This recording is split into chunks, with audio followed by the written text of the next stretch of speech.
Today, we are going to talk about Taiwan cultural creative industry, asking the questions, could and how culture and creativity be an industry? Taiwan tend to use the term 文化创意产业, translated in English as cultural creative industry, which is combine the notions of cultural industry and the creative industry. The notion of the cultural industry and the creative industry have different roots of development, but have shared a great deal of ideas and practices. This lecture will have 3 parts. Part 1, we will look at the notion of cultural industry. Part 2, we will talk about the notion of creative industry. In Part 3, we will finally examine the notion of culture and the creative industry. Part 1, cultural industry. We are asking 3 questions. First, these 2 words, culture and the industry, built up separately over centuries. Second, are culture and the industry opposed? Third, how does 2 words combined as cultural industry? This is what the industry look like. So this picture is what culture has been highlighted. Then we will ask, what is industry? Industrial revolution refers to the transition to new manufacturing processes, dating from 1760, ending to between 1820 and 1840. Firstly, industrial revolution has changed from hand production method to machines. Second, industrial revolution has transited from wood and other biofuels to coal. Third, industrial revolution have had new chemical manufacturing and iron production processes. Fourth, industrial revolution has improved the efficiency of water power and the increasing use of steam power. Fifth, industrial revolution has had development of machine tool and the rise of factory system. Then we will ask, what is culture? Edward Taylor defined culture. Then we will ask, what is cultural definition? Edward Taylor, born in 1832 and died 1917. His life is around Industrial Revolution period. He defined culture, quote, that complex the whole which include knowledge, belief, art, moral, law, custom, and any other capability and habits acquired by man as a member of society, end quote. As a defined aspect of what it means to be human, culture is a central concept, encompassing the range of phenomena that are transmitted through social learning in human societies. As such, culture are found in all human societies, understood as cultural universals, such as language, social practices, for example, kinship, gender, marriage, and organization, and also expressive forms such as mythology, philosophy, literature, art, music, dance, literature, religion, and science, as well as technology.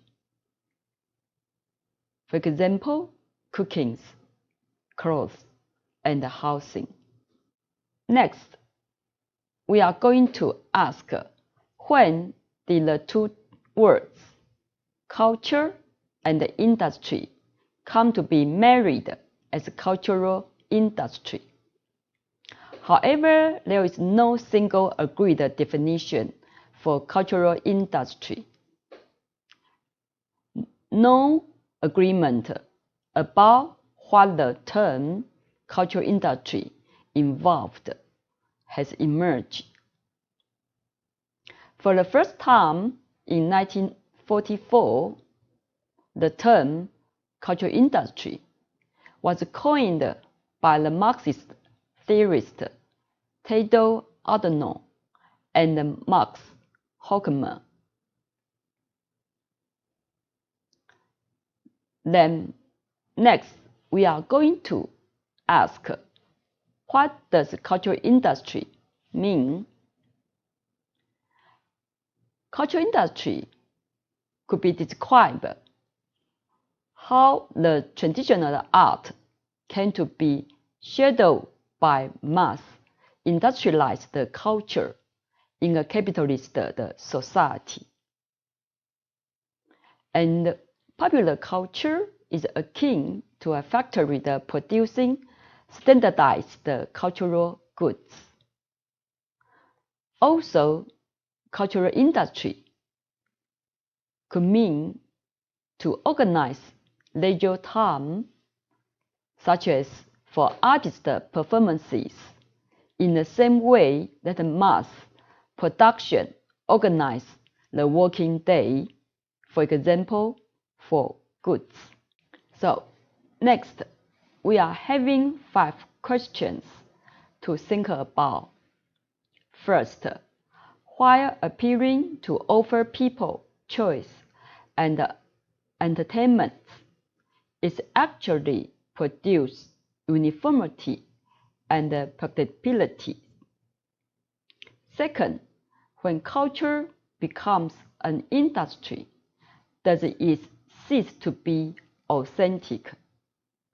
Third, where cultural industry built on monopoly power, making copies of producing rubbish for profit, does it take over authentic art or give up any presence to be art? Fourth, is all art is essentially commercial? Fifth, is commons art? Do you know who is this artist? He is Andy Warhol. Warhol is an American artist, director, and producer who was a leading figure in the visual art movement, known as pop art. Warhol's studio in New York was named as The Factory. During the 1960s, Warhol began to making paintings of iconic American objects by mass producing the images of consumer goods. Pop art is akin to a factory producing the standardized cultural goods for the commercial purpose. So next, we are going to talk about pop art. So this visual art movement presented a challenge to traditional of fine art by including imagery from popular and mass culture, such as advertising, comic books, and mundane cultural objects. Pop art is often associated with the use of mechanical means of reproduction or rendering techniques. Also, material is sometimes visually removed from its known context, isolated or combined with unrelated material. So, this is a familiar painting, right? Yeah, it's named Green Coca-Cola Bottles, made by Warhol in 1962, depicting numerous Coca-Cola bottles. According to Andy Warhol, this painting is to claim everybody owns a piece of Coke. So this is direct quote.